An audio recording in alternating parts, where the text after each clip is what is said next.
Imagine stepping into a luxurious spa, but instead of soap and body wash, you're handed a curved metal blade and a bottle of olive oil. Welcome to bathing in ancient Greece and Rome, where getting clean meant scraping your skin like you're preparing a cutting board.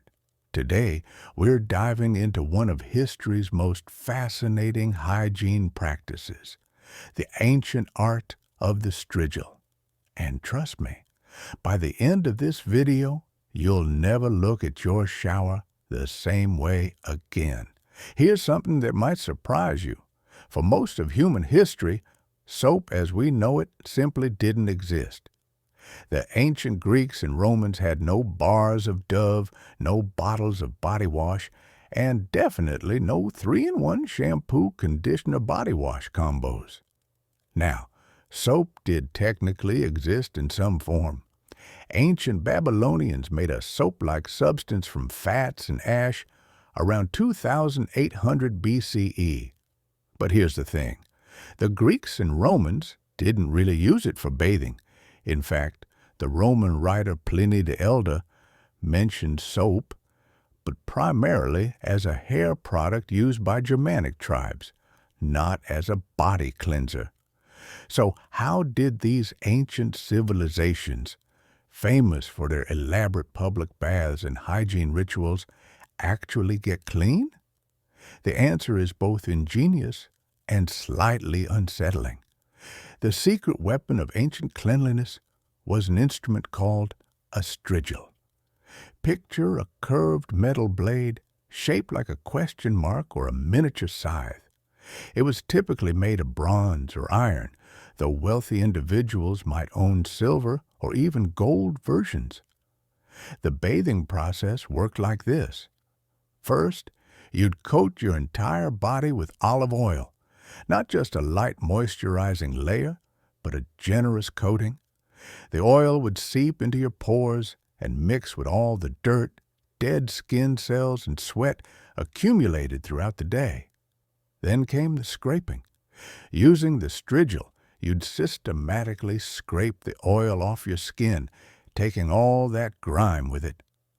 The curved blade was perfectly designed to follow the contours of the human body, and athletes became particularly skilled at this technique. This practice was especially important in ancient Greek athletic culture. Athletes would oil themselves up before exercising, which served multiple purposes. The oil protected their skin from the harsh Mediterranean sun, made them harder to grab during wrestling matches, and helped regulate body temperature. After their workout, they'd scrape off all that oil mixed with dust, sweat, and dirt from the gymnasium floor. The Greek word gymnasium actually comes from gymnos, meaning naked, because athletes trained in the nude. So yes, oiled-up naked wrestling was just a regular Tuesday afternoon in ancient Athens. The strigil became such a symbol of athletic culture that it appears in countless ancient artworks. Vase paintings, sculptures, and mosaics depict athletes either scraping themselves or having attendants do it for them. It was as iconic to their bathing ritual as a loofah is to ours today. The Romans took this practice and amplified it through their elaborate bathing culture. Roman bathhouses, or thermae, were massive social centers where citizens would spend hours. The typical Roman bathing sequence involved multiple rooms. You'd start in the warm room, the tepidarium, then move to the hot room, the caldarium, where you'd really work up a sweat. The heat would open your pores, making the oil treatment even more effective. After applying oil and scraping with the strigil, you might take a plunge in the cold pool, the frigidarium. This wasn't just about cleanliness. It was a social event, a place to see and be seen, conduct business, and catch up on gossip. Wealthy Romans didn't scrape themselves. They had slaves called unctores who would oil them up, and strigils who would do the scraping. Yes, there were specialized slaves whose entire job was to scrape dirt off their masters. That's quite a job description. Now here's where this story takes a truly bizarre turn. Remember all that scraped-off mixture of oil, sweat, and dead skin? The Romans called it gloios in Greek contexts, or strigmentum in Latin, and they sold it. Yes, you read that correctly. The sweat and skin scrapings from athletes, particularly famous gladiators, were collected and sold as medicine and cosmetics. This wasn't some underground black market operation. This was legitimate commerce.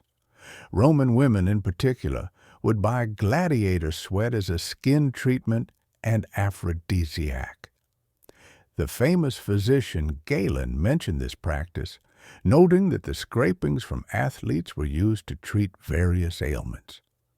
The logic was that the strength and vitality of the athlete could be transferred through their bodily substances. Imagine going to your local beauty store and seeing a product labeled Authentic Gladiator Sweat Scraping Cream. That was reality in ancient Rome. You might be wondering, did this actually work? Surprisingly, there's some science to support it. Olive oil is an excellent emulsifier, meaning it binds with both water and oil-based substances. When applied to skin, it can indeed lift dirt and grime. The mechanical action of scraping would remove dead skin cells, essentially providing an exfoliation treatment. In fact, this method might have been gentler on skin than early soaps, which were often harsh and alkaline. The olive oil would also moisturize the skin, preventing the dryness that soap can cause. Modern dermatologists actually recognize oil cleansing as a legitimate skincare method. The oil cleansing method has become popular in recent years based on the principle that like oil dissolves the oily dirt and sebum on your skin. So the ancient Greeks and Romans weren't just making do without soap. They had developed a genuinely effective cleaning method. So why did we stop scraping ourselves with metal blades? Several factors contributed to the decline of strigil use. First, the fall of the Roman Empire and the destruction of the massive public bathhouse infrastructure meant fewer places to practice this elaborate bathing ritual. Early Christian attitudes toward public nudity and bathing also discouraged the practice. Second, soap technology improved. By the medieval period, soap making had advanced significantly, particularly in regions like Aleppo and Castile. These soaps were milder and more effective than ancient versions. Finally, the practice was simply time-consuming and required skill. As European society changed, quicker bathing methods became more practical. Why spend an hour oiling and scraping when you could use soap and water in a fraction of the time? By the Renaissance, the strigil had become a curious artifact of ancient history rather than a functional tool.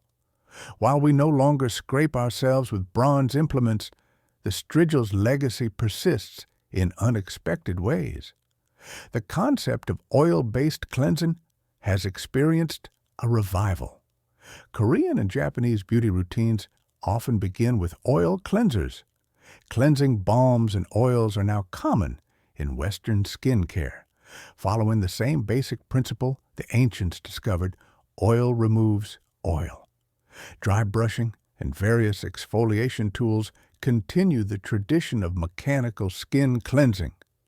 We've simply replaced the metal blade with softer bristles and more forgiving materials.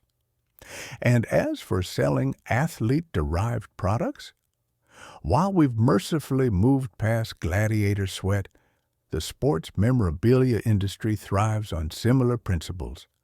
The desire to own something connected to athletic greatness. The ancient practice of oil and strigil bathing reminds us that human ingenuity has always found solutions to everyday problems, even without modern technology. The Greeks and Romans didn't have soap, but they developed a sophisticated, effective alternative that worked for over 1,000 years.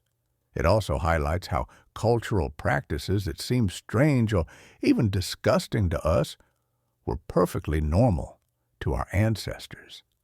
Buying Gladiator sweat was once as unremarkable as buying moisturizer is today. So the next time you're in the shower, squeezing out that luxury body wash, take a moment to appreciate that you're not standing there, oiled up, scraping yourself with a metal blade. Although, given some modern spa treatments, maybe we're not so different after all. Thanks for watching.